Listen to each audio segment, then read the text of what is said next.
बिस्मिल्लाहिर्रहमानिर्रहीम। Welcome to Cantab publishers video session. Cantab lecture series के इस सेशन में ग्रेड 7 के साइंस को डिस्कस किया जाएगा। ग्रेड 7 के साइंस को डिस्कस करने के लिए जिन रिसोर्सेज की ज़रूरत होगी आपको, इनमें ग्रेड 7 के लिए टेक्स्ट बुक जो कि कैम्ब्रिज स्कॉलर सीरीज़ का एक हिस्सा है, इसके साथ साथ एग्ज़ाम्स की प्रैक्टिस के लिए और SLOs की इन्फोर्समेंट्स और एक्टिविटीज़ के लिए और जो आपको होमवर्क दिया जाएगा उसे सॉल्व करने के लिए आपके पास समर पैक ग्रेड 7 का होना बहुत ज़रूरी है।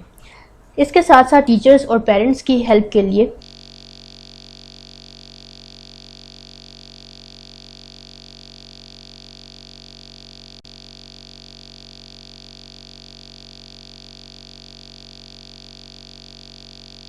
.com की वेबसाइट पे सॉफ्ट फॉर्म में इजीली अवेलेबल है।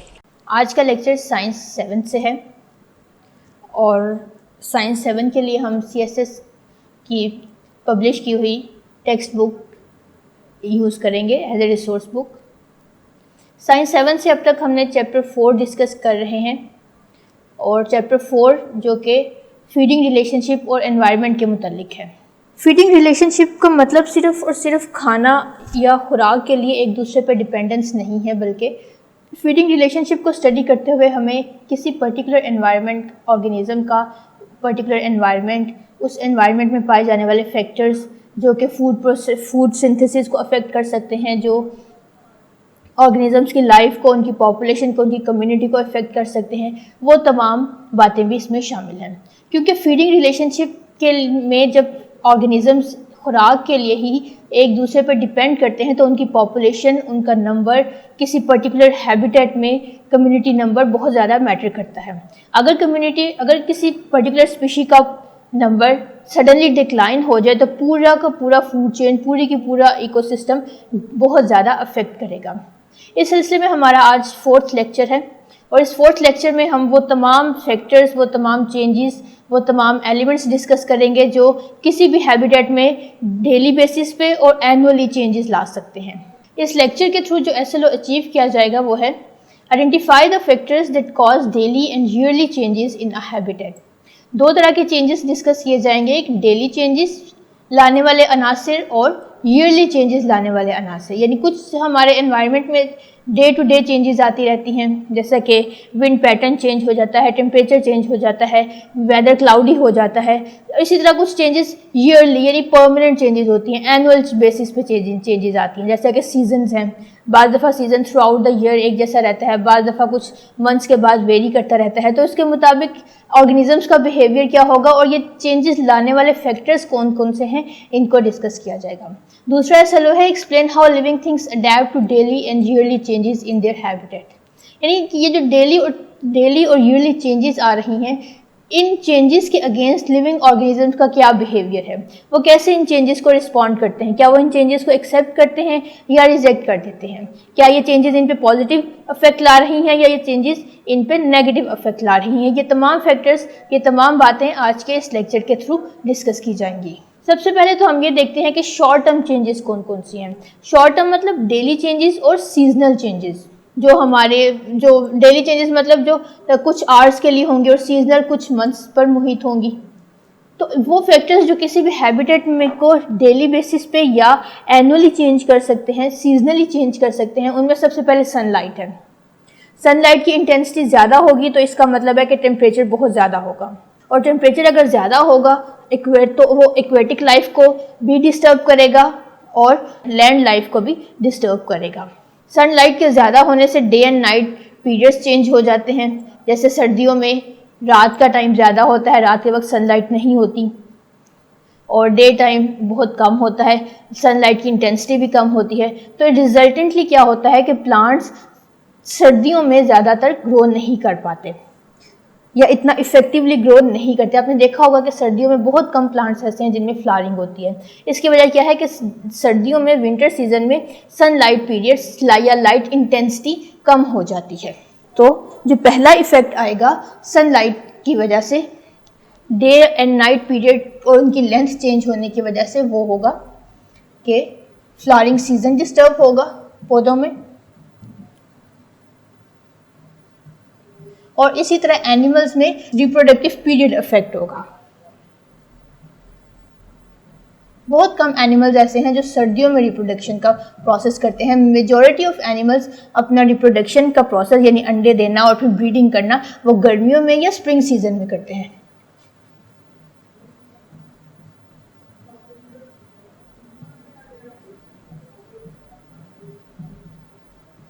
और सर्दियों में ऐसे जानवर हाइबरनेट कर जाते हैं, जैसे कि फ्रॉग है, जैसे कि एलिगेटर्स वगैरह हैं, ये सर्दियों में हाइबरनेट कर जाते हैं। एक इंटरेस्टिंग बात यह है कि एलिगेटर्स को सनलाइट सिर्फ और सिर्फ अपनी बॉडी को वार्म रखने के लिए ही नहीं चाहिए होती, बल्कि वो सनलाइट के थ्रू अपना डाइजेशन प्रोसेस भी करते हैं। सनलाइट एलिगेटर्स में और बहुत से रेप्टाइल्स में अपने फूड को डाइजेस्ट करने में भी हेल्प आउट करती है। दूसरा मेजर फैक्टर जो डेली या सीजनल चेंजेस ला सकता है वो है टेम्परेचर।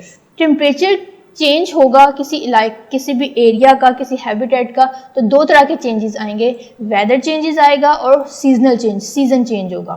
वेदर चेंज क्लाउडी हो सकता है, रेनी हो सकता है, सनी हो सकता है, बहुत ज़्यादा हॉट वेदर हो सकता है। इसी तरह सीज़न में भी 4 सीजन आपको पता है कि विंटर है, ऑटम है, समर है, स्प्रिंग है। ये 4 सीजन टेम्परेचर की वजह से चेंज होते हैं। टेम्परेचर इनमें मेजर रोल प्ले करता है। और वेदर जैसा भी चेंज होगा, ऑर्गेनिजम्स उसके अकॉर्डिंगली अपनी रूटीन को, अपने लाइफ मैटर्स को चेंज करते रहते हैं। अगर वेदर अगर कोल्ड होगा तो एनिमल्स हाइबरनेशन की तरफ चले जाएंगे और प्लांट्स में उनकी फ्लावरिंग थोड़ी सी इफेक्ट होगी। अगर वेदर हॉट होगा, बहुत ज़्यादा हॉट होगा, तो एक्वेटिक लाइफ के लिए ऑक्सीजन मुश्किल हो जाएगी, डिज़ोल्व ऑक्सीजन कंटेंट कम हो जाएगा पानी में से और एक्वेटिक लाइफ सफ़र करेगी। आप खुद भी देखें कि अगर किसी दिन मौसम गर्म होता है तो आप अपने काम ज़्यादा अच्छे तरीके से, बेहतर तरीके से अंजाम नहीं दे सकते। मॉडरेट वेदर ही प्लांट्स और एनिमल्स के लिए आइडियल होता है।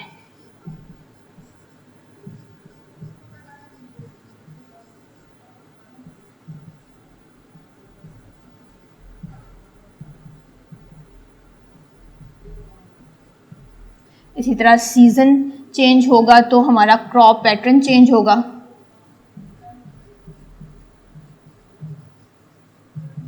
यानी फसलें हमारे पास, आपको पता है कि साल में पाकिस्तान में 2 तरह की फसलें आती हैं, रबी की फसल और ख़रीफ की फसल। तो ये सारी सीजनल चेंजेस की वजह से मुमकिन हो सकता है। क्रॉप पैटर्न चेंज होने से ईटिंग हैबिट्स चेंज होंगी। कुछ फल ऐसे हैं जो हम सिर्फ एक ही सीज़न में खा सकते हैं और कुछ फल सिर्फ थ्रू आउट द ईयर हमें अवेलेबल होते हैं। तो क्रॉप पैटर्न डायरेक्टली अफेक्ट करेगा हमारे ईटिंग हैबिट्स को। इसी तरह एनिमल्स में सीजन अगेन उनका रिप्रोडक्शन का पीरियड डिस्टर्ब करेगा।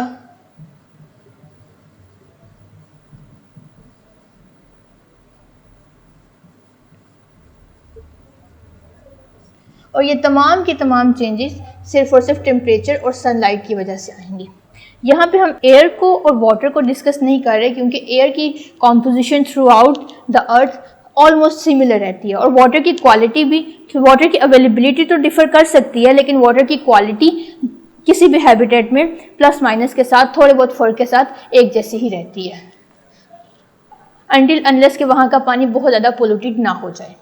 ये तो थी वो शॉर्ट टर्म चेंजेस लाने वाले फैक्टर्स। अब हम देखते हैं कि लॉन्ग टर्म चेंजेस किसी भी हैबिटेट में कैसे आ सकती हैं। सो लॉन्ग टर्म चेंजेस लाने वाले फैक्टर किसी भी एनवायरनमेंट में आपको नेचुरल फैक्टर्स भी हो सकते हैं और ह्यूमन फैक्टर्स भी हैं।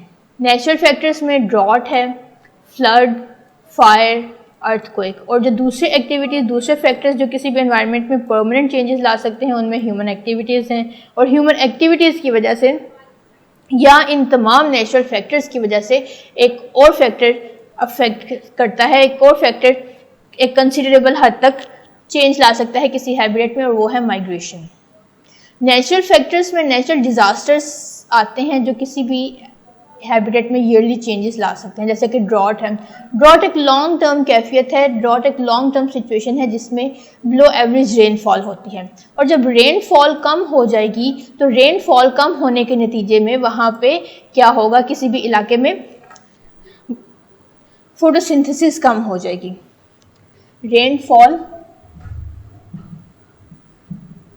अफेक्ट करेगी रेनफॉल का कम होना, वहाँ पे प्लांट्स की फोटोसिंथेसिस यानी फूड प्रोडक्शन कैपेसिटी को अफेक्ट करेगा, क्योंकि पानी नहीं होगा तो फोटोसिंथेसिस नहीं होगी, और जब फोटोसिंथेसिस नहीं होगी तो एनिमल कम्युनिटी डायरेक्टली अफेक्ट होगी, क्योंकि एनिमल्स डिपेंड करते हैं प्लांट्स पे अपने फूड और एनर्जी नीड्स के लिए। सो ड्रॉट की कैफियत अगर लंबे अरसे तक रहे, जो कि ज़्यादा अरसे तक कई सालों तक ये रहती है, तो अल्टीमेटली वहाँ की पॉपुलेशन, हाँ वो एनिमल्स तो वहाँ से माइग्रेट कर जाएंगे और प्लांट्स का डिके स्टार्ट हो जाएगा, क्योंकि प्लांट्स तो मूव नहीं कर सकते, लिहाजा वो डिके प्रोसेस उनकी डेथ हो जाएगी, उनकी पॉपुलेशन में उनका नंबर रिड्यूस होता चला जाएगा। और एनिमल्स प्लांट्स ना मिलने की वजह से भी और इटसेल्फ पानी ना मिलने की वजह से भी वहाँ से माइग्रेट करना शुरू हो जाएंगे। सो अगर किसी इलाके में ड्रॉट की कैफियत ज़्यादा अरसे तक रहते हैं, जैसे पाकिस्तान में थर्ड पार्कर के इलाकों में काफ़ी अरसे से ड्रॉट की सी कैफियत है, वहाँ पे रेनफॉल बहुत हद तक रिड्यूस हो चुका है, तो वहाँ की पॉपुलेशन एनिमल्स की और इंसानों की भी काफ़ी हद तक रिड्यूस हो चुकी है। दूसरा फैक्टर जो किसी भी एरिया में ईयरली बेसिस पे चेंजेस ला सकता है वो है फ्लड से क्या होता है कि फ्लड से जो ज़रखेज़ लेयर थी, जो ज़मीन की फर्टाइल लेयर थी, वो इरोड हो जाती है, वो पानी के साथ सारी बह जाएगी।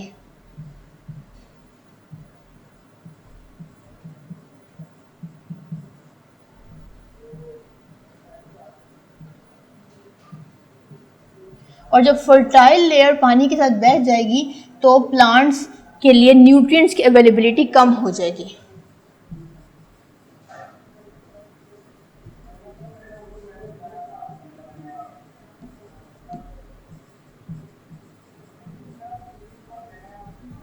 और अल्टीमेटली क्या होगा कि फोटोसिंथेसिस का प्रोसेस और प्लांट की ग्रोथ अफेक्ट होगी।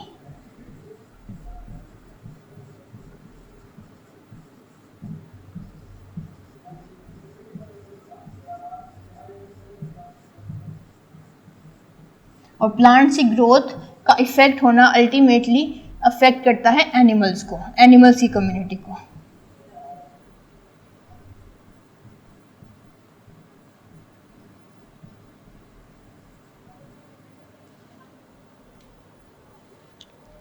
तो फ्लड्स की वजह से भी क्या होगा कि अल्टीमेटली प्लांट्स का तो डिके होना स्टार्ट हो जाएगा और एनिमल्स या तो वहाँ से माइग्रेट कर जाएंगे या फिर उनकी भी डेथ हो जाएगी। तीसरा फैक्टर है फायर दो तरह से हो सकती है कि कोई ह्यूमन कॉज हो जाए या फिर लाइटनिंग स्ट्राइक्स अ ट्री। जब भी लाइटनिंग किसी ट्री से या किसी भी फ्यूल से स्ट्राइक करती है तो वहाँ पे फायर कॉज कर सकती है। और अगर इर्द गिर्द के सराउंडिंग एरिया में फॉरेस्ट हों तो ये फायर ज़्यादा लंबे अरसे तक भी जा सकते हैं, जैसा कि अभी रिसेंटली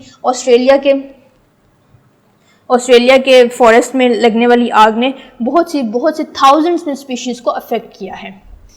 तो क्या होगा कि प्लांट्स भी ख़त्म हो जाएंगे फायर के नतीजे में, एनिमल्स भी बर्न हो सकते हैं। तो इन दोनों की पॉपुलेशन कम होने से ओवरऑल इकोसिस्टम डिस्टर्ब हो जाएगा, क्योंकि it takes a longer period for a tree to grow back. और जब तक ट्रीज ग्रो नहीं करेंगे वहाँ पे एनिमल की पॉपुलेशन फ्लरिश नहीं कर सकती। इसी तरह एक और नेचुरल डिज़ास्टर है अर्थक्वेक का।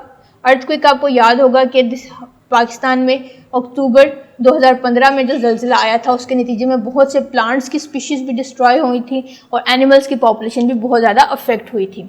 और इन दोनों के इफेक्ट होने से ओवरऑल इकोसिस्टम किसी भी एरिया का, उस पर्टिकुलर एरिया का बहुत ज़्यादा अफेक्ट हो चुका है। The shaking of surface of earth is known as earthquake. It can disrupt a habitat rapidly.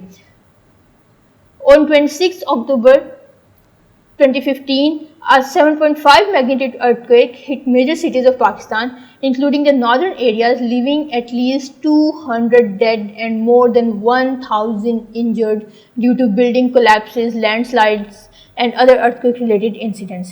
अब earthquake के नतीजे में बहुत से लैंड फीचर्स भी डिस्टर्ब होंगे, हमारा लैंडस्केप टोटली डिस्टर्ब हो जाता है अर्थक्वेक के नतीजे में, जिसे रीबिल्ड करने में, रीशेप करने में बहुत ज़्यादा एनर्जी भी चाहिए और रिसोर्सेज भी चाहिए। तो ये किसी भी एरिया में ईयरली चेंजेस लाने में बहुत ज़्यादा ये फैक्टर रोल प्ले करता है। ये तो थे नेचुरल डिजास्टर्स। अब कुछ ऐसी ह्यूमन एक्टिविटीज भी हैं जो किसी भी हैबिटेट की, किसी भी इकोसिस्टम की पॉपुलेशन को या उसके बैलेंस को डिस्टर्ब कर सकती हैं। उनमें सबसे पहले तो ह्यूमन एक्टिविटीज हैं। ह्यूमन एक्टिविटीज में सबसे पहले क्या होगा कि डिफोरेस्टेशन। आपको पता है कि आजकल अर्बनाइजेशन बहुत ज़्यादा हो रही है, लैंड क्लियरिंग पे बहुत ज़्यादा जोर दिया जा रहा है ताकि एग्रीकल्चरल नीड्स को पूरा किया जा सके और रेजिडेंशियल नीड्स को पूरा किया जा सके। तो इन दो अर्बनाइजेशन के लिए और एग्रीकल्चरल नीड्स को पूरा करने के लिए जो डिफोरेस्टेशन की जा रही है, फॉरेस्ट का वास्ट एरिया क्लियर किया जा रहा है, उस वजह से तमाम का तमाम इकोसिस्टम डिस्टर्ब होता चला जा रहा है। हमारे पाकिस्तान में डेंगू आने की बहुत सी वजूहात में एक वजह यह भी है कि यहाँ का नेचुरल इकोसिस्टम काफ़ी हद तक डिस्टर्ब हो चुका है। Forests are the habitat of various animals and birds. Farmers cut down forests for farming. They also cut down trees to get wood for paper or for export. In any of the way, the natural habitats of many animals and plants is being destroyed. क्योंकि आप जानते हैं कि forest में life diversity बहुत ज़्यादा होती है, तो जब दरख्त ही नहीं रहेंगे तो अल्टीमेटली वहाँ पर रहने वाले ऑर्गेनिजम्स के लिए अपना सर्वाइवल मुश्किल होता चला जाएगा। Pollution also troubles the air. दूसरी ह्यूमन एक्टिविटी जो हमारे एनवायरनमेंट को डिस्टर्ब कर रही है वो पोल्यूशन है। पोल्यूशन डिस्टर्बल्स द एयर, लैंड और वाटर। इसने हमारे पूरे एटमॉस्फेयर को डिस्टर्ब कर दिया है, लैंड एटमॉस्फेयर को भी, एयर को भी, वाटर को भी। एयर, वाटर, नॉइज और लैंड पोल्यूशन आर डायरेक्टली और and indirectly damaging the lives and habitats of humans, animals and plants. और आप अच्छे से जानते हैं कि पोल्यूशन कैसे इन सब चीज़ों को अफेक्ट कर रही है। अब इन तमाम एक्टिविटीज़ की वजह से, ड्रॉट की वजह से, फ्लड की वजह से, फायर या अर्थक्वेक की वजह से वहाँ पे रहने वाली स्पीशीज़, एनिमल्स, ह्यूमंस माइग्रेट करना शुरू हो जाते हैं। और जब किसी इलाके से वहाँ स्पीशीज़ माइग्रेट करने लगती हैं तो उस पर्टिकुलर स्पीशी का नंबर ऑफ मेंबर्स रिड्यूस हो जाने से इकोसिस्टम डिस्टर्ब होता चला जाता है। क्योंकि अगर किसी एक एरिया में सपोज किया जाए कि किसी हैबिटेट में अगर 40 डियर्स हैं, उस 40 डियर्स उस पूरे हैबिटेट की नीड्स को, फूड नीड्स को पूरा कर रहे हैं और 40 में से अगर 10 रह जाते हैं तो जो एनिमल्स डियर्स पे डिपेंड कर रहे थे अपनी नीड्स के लिए, अल्टीमेटली वो भी अफेक्ट होना शुरू हो जाएंगे। पॉपुलेशन साइज रिड्यूस होगा तो इकोसिस्टम डिस्टर्ब होगा। Another important factor that can change the size of a population of a habitat is migration. Due to water shortage or under harsh environmental conditions, organisms migrate to better living places. When individuals leave an area, it decreases the size of population in that area and vice versa, that affect the whole ecosystem.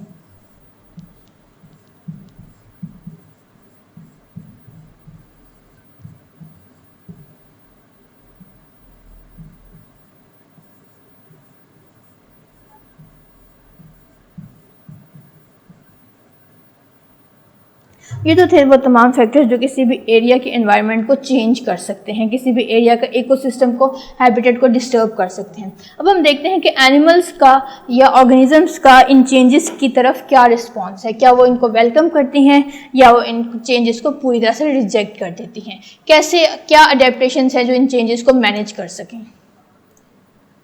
इसके लिए आप अपनी text book में page 48 पे topic देखें 4.5, adaptations of living things to daily and yearly changes in their habitats. Light and dark period यानी day और night has a significant effect in a habitat on daily basis. Next page पे आइए, page 49 पे। Plants particularly prepare their food in daytime.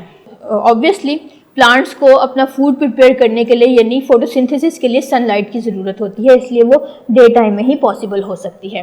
But they are unable to photosynthesize during night time, क्योंकि sunlight नहीं है तो ना रात के वक्त फोटोसिंथेसिस या फूड प्रोडक्शन नहीं हो सकती। Insects carry out the process of pollination which is the first step of plant reproduction during day time.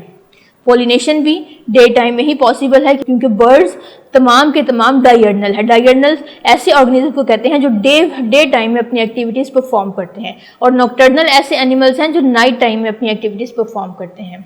Some plants also bloom in the presence of sunlight, जैसा कि सनफ्लावर है, जैसा कि rose plant है, जो सनलाइट की presence में Bloom करते हैं। They release most of the carbon dioxide produce during night time. और रात के वक्त आप जानते हैं कि रेस्पिरेशन का प्रोसेस होता है, तो रेस्पिरेशन के प्रोसेस के नतीजे में कार्बन डाइऑक्साइड प्रोड्यूस होती है जो कि डे टाइम में रिलीज की जाती है। Birds, animals and insects are mainly active during daytime for getting their food. Some other animals like bat, owl, cats and dogs also remain active during night time क्योंकि वो nocturnal हैं. They tend to avoid any competition with daytime active animals. अब कुछ animals के nocturnal और कुछ animals के diurnal होने का फ़ायदा ये है कि कंपटीशन फूड के लिए और स्पेस के लिए कम से कम हो जाता है. ये तो था एनिमल्स का रिस्पॉन्स टूवर्ड्स डेली चेंजेस. अब सीजनल चेंजेस के लिए रिस्पॉन्स क्या है कि वो देखते हैं.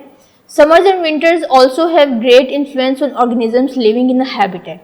Animals and plants have adapted reproductive cycles according to environmental conditions, that is water, temperature. ये हम डिस्कस कर चुके हैं कि एनिमल्स अपना रिप्रोडक्टिव साइकिल एनवायरमेंटल कंडीशंस की वजह से चेंज करते हैं या वो अफेक्ट करते होता है. Many animals hibernate in winters like bees, snakes, lizards, bears, frogs and bats to save themselves from harsh cold weathers. कुछ एनिमल्स सर्दियों में हाइबरनेट करते हैं, कुछ एनिमल्स गर्मियों में हाइबरनेट कर जाते हैं. These animals come out in spring season again to get food. सबसे और जब कोल्ड वेदर कम होता है स्प्रिंग सीजन में ये एनिमल्स अपनी हाइबरनेशन पीरियड ख़त्म करके बाहर आते हैं, खुराक तैयार अपना फूड सर्च करते हैं और उसके बाद अपना रिप्रोडक्टिव साइकिल स्टार्ट कर देते हैं. The best example of the season influenced reproductive cycle is that of frog. They hibernate in winters, come out in spring, search for food, reproduce in rainy season, help their young ones to grow in coming months, and again hibernate in next winters.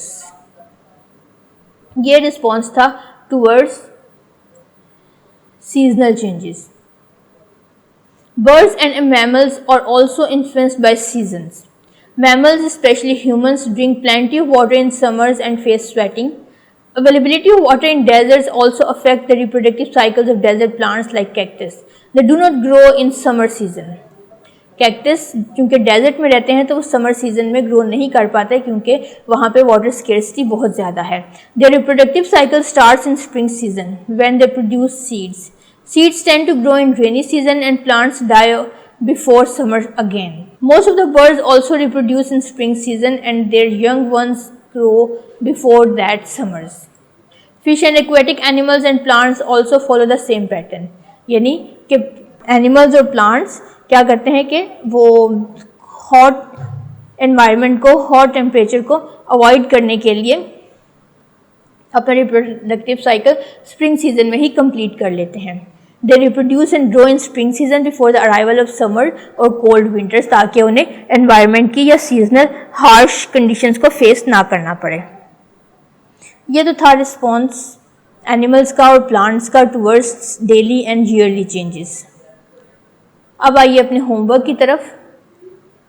Homework आप अपना करेंगे test exercise 1 से और test exercise का कुछ हिस्सा page 50 पे और बकिया हिस्सा पेज 51 पे आपको मिलेगा.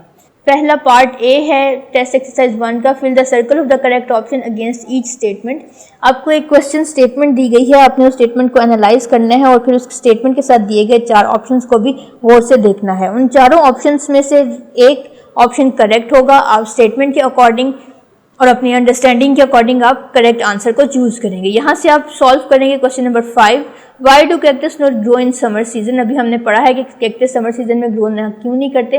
Due to less water availability in deserts, due to more water availability in deserts, due to low sunlight availability in desert, due to low temperature. तो जो भी करेक्ट आंसर होगा आप इसका सर्कल फिल करेंगे. अब आ जाइए पार्ट बी की तरफ टेस्ट एक्सरसाइज 1 के. यहाँ से आप सॉल्व करेंगे question number 4. Day and night affect the plants, explain. आपने वो तमाम इफेक्ट्स लिखने हैं जो प्लांट्स पे आते हैं डे एंड नाइट पीरियड्स की वजह से.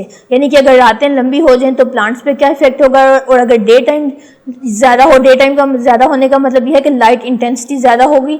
लाइट इंटेंसिटी और लाइट ड्यूरेशन ज़्यादा होगी, टेम्परेचर ज़्यादा होगा तो कि प्लांट्स पे क्या इफेक्ट आएगा. आपने वो डिस्कस करना है बुलेट में क्योंकि ये शॉर्ट आंसर है और आपने अपने आंसर को शॉर्ट आंसर क्वेश्चंस में 3 to 4 सेंटेंसेज में वाइंड अप करना होता है. इसके बाद पेज 56 देखिए. यहाँ आपको रिव्यू एक्सरसाइज मिलेगी. यहाँ से आप पहला सवाल जो कि MCQs के मुतल्लिक है वो आप सॉल्व करेंगे और 4th MCQ आप सॉल्व करेंगे. Most of the African states have below average rainfall that results in long scarcities in water supply. What is that condition called? अगर वाटर सप्लाई एक ज़्यादा अरसे तक ना हो तो क्या होगा? फ्लडिंग होगी, इस कंडीशन को कहेंगे, ड्रॉट कहेंगे, या अर्थक्वेक कहेंगे, या लाइटनिंग कहेंगे। इसके बाद आप पार्ट सी की तरफ आइए। पार्ट सी में से आप सॉल्व करेंगे question number 2, identify the factors that cause daily and yearly changes in habitat. हमने डेली बेसिस पे चेंजेस लाने वाले फैक्टर्स भी देखे और ईयरली बेसिस पे चेंजेस लाने के वाले फैक्टर्स भी देखे। आप ब्रीफली इनको वन बाय वन एक्सप्लेन करेंगे।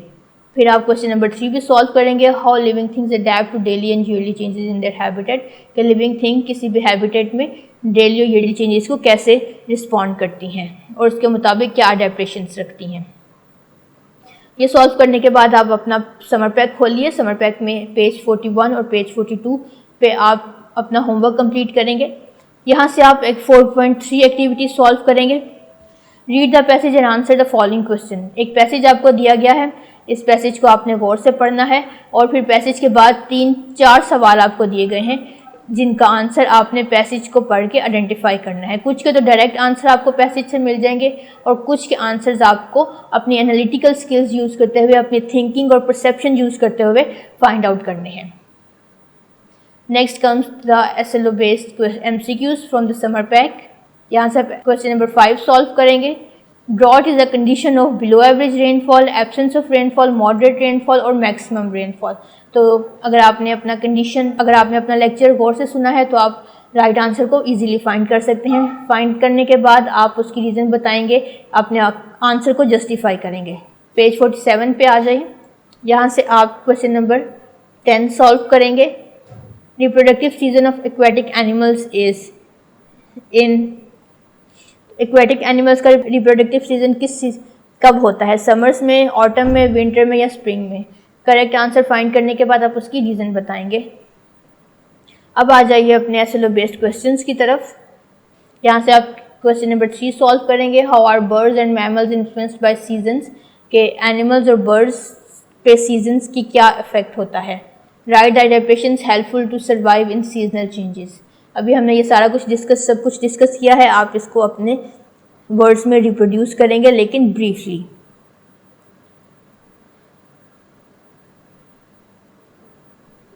नंबर 6 क्वेश्चन सॉल्व करेंगे। Rainfall and drought has opposite effects on environment, how can you ascertain this proclamation. Rainfall abundant of water abundance of water है और ड्रॉट है कि absence of water for long time. इन दोनों का environment पे opposite effect होता है। आपने वो इफेक्ट लिखना है कि वो इफेक्ट एनवायरनमेंट पे कैसा होगा, एनिमल्स पे कैसा होगा और प्लांट्स पे क्या होगा।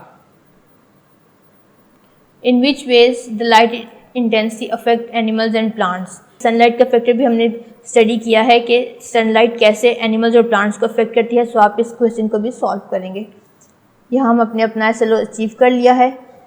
आई होप कि आप अपना होमवर्क ऑनेस्टली करेंगे। Thank you very much.